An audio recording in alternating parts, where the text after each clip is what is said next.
This Torah class is brought to you by TorahAnytime.com. Bereshut Chaverim.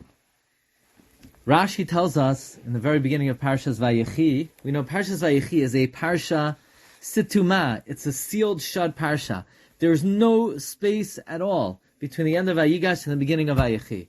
Now, I just came back from Morocco, so on our trip we had with us a very small Sefer Torah. It was like a mezuzah, but a little bit wider, but not much taller, and the letters were really small. And, usually between the end of one parsha and the beginning of the next, the new parsha either begins on the next line, or there are 4 spaces in between the end of one parsha and the beginning of the next. But between Vayigash and Vayechi, you wouldn't even know it's the next pasuk. So in the Sefer Torah we had in Morocco, it was almost impossible to see where Vayechi begins. So Rashi wants to know, Lama Parsha Zu Situma?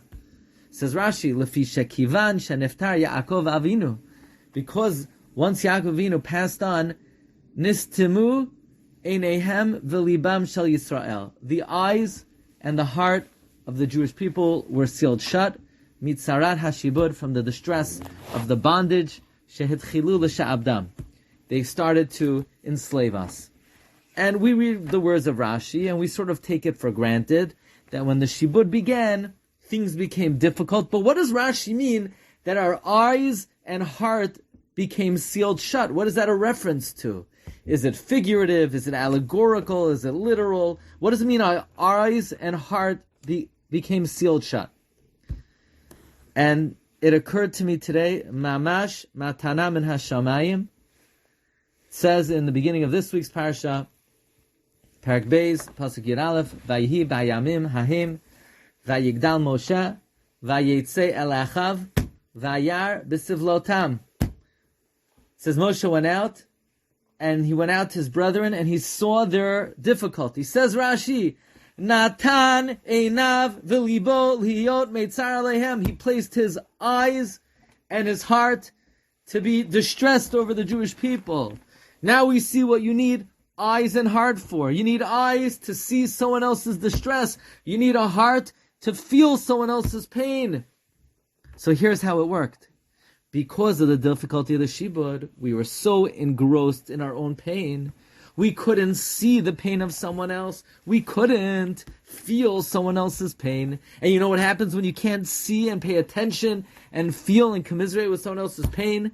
Then midah keneged midah, the Ribbon Shalom Kiviyachal, he can't see our pain. He can't feel our pain. Because the Ribbon Shalom deals with us, midah keneged midah. So if our eyes and heart became sealed, what that meant was, we're going to be stuck in Egypt. Because if we can't see and feel the pain of someone else, then God, midah keneged midah, quid pro quo, can't see and feel our pain, and we can never get out.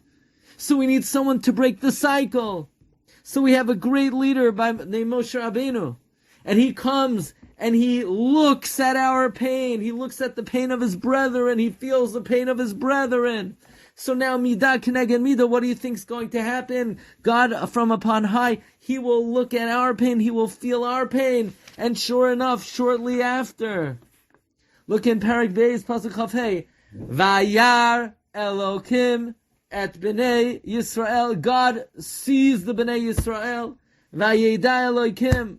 Says Rashi, Vayeda Elokim, Natan Alehem Lev. Velo Ha'elim Einav. God placed his heart, and he did not hide his eye. That is exactly what we're saying. That's the point. So when Rashi in Vayechi says, Nistemu Einehem V'libam Shel Yisrael, the meaning is not just that our vision and feel was clouded, so we couldn't see and feel someone else's pain, so God can't see and hear our pain and feel our pain, so now we're stuck. So Moshe breaks the cycle. He goes out to see the pain and feel the pain of others, and sure enough, Natan Alehem Lev V'lo Ha'elim Einav. Perhaps with this we could explain why in Egypt God introduces himself Mitoch hasneh, from the burning bush. What does Rashi comment on that? Mitoch hasneh, mishum imo anarchi b'tzara. Hashem was showing that He feels our pain. In other words, Rebbeinu Shem is saying that if you want to get out of here, you need to emulate this midah. Because that is the midah with which I can feel your pain. So by you feeling the pain of others, you arouse that midah. That's the introduction to HaKadosh Baruch Hu in Egypt, because that's the key to the Geula. Reb Chananya ben Akasha Omer, Ratza HaKadosh Baruch Hu l'zakas es Yisrael lefikach, hirbel hem Torah u'mitzvah shene'amar, Adonai chafetz seman tzidkai, yagdil Torah v'yadir. You've just experienced another Torah class brought to you by TorahAnytime.com.